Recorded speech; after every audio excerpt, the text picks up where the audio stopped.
उलट एमपीएससीच्या अध्यक्ष आणि सचिवांनी सुरुवातीच्या 5-6 दिवसात स्टेटमेंट दिले की व्हिडिओ मीडियाला दिले त्यांनी की आम्ही हा मुलगा नापास झाला म्हणून याला री एक्झाम पाहिजे, आयोगाची खोटी बदनामी करतोय आम्ही, त्याच्यावर मानहानी. पण काल नंतर सीआयडीने तपास केल्यावर काल असं लक्षात आलं की आयोगाने नोटिफिकेशन काढलं की पेपर खरंच लीक झाला होता आणि री एक्झाम पण त्यांनी डिक्लेअर केली.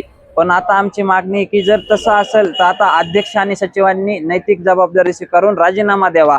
कारण त्यांनी माझ्यावर जी चिखलफेक केली होती, माझ्या चारित्र्यावर केली की हा नापास झाला, आणि म्हणजे आमचे मार्कच सांगितले नव्हते, त्यामुळे नापास व्हायचा विषयच येत नाही. आणि दुसरी गोष्ट, त्यांच्या ह्याच्यामुळे मी मेंटली डिप्रेस झालो होतो. माझ्यावर एवढं बर्डन त्यांनी आणलं होतं, सीआयडीने बर्डन आणलं, माझ्या घरी पोलीस पाठवले, का मी तक्रार केली म्हणून पोलीस पाठवणे, हे कोणता न्याय आहे? आणि आता मला न्याय द्यायचा असेल सरकारने तर अध्यक्ष आणि सचिवांचा राजीनामा घेतलाच पाहिजे.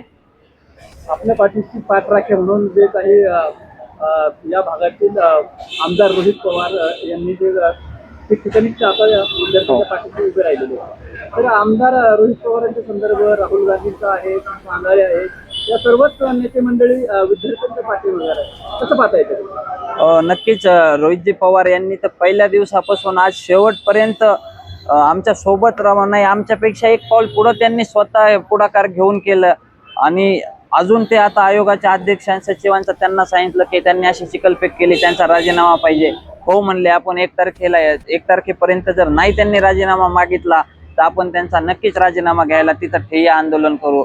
आणि यात फक्त एकच दोषी नाही, यामध्ये खूप साखळी मोठी की त्याला एक जणाचं नाव दिलंय आयोगाने, तर त्याला पेपर कुठून मिळाला? क्लासवाल्याचं नाव आलं, त्या क्लासवाल्याला कुठून मिळाला? पेपर सेटवाल्यांकडून मिळाला, आयोगातून कस्टडीवाल्यांकडून, paper arrangement, exam arrangement incharge आहेत किंवा अध्यक्ष किंवा सचिव यांच्यापर्यंत लिंक जातीये.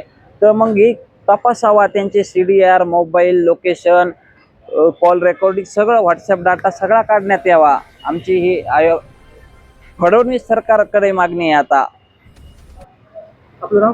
ऋषिकेश गांगर्डे.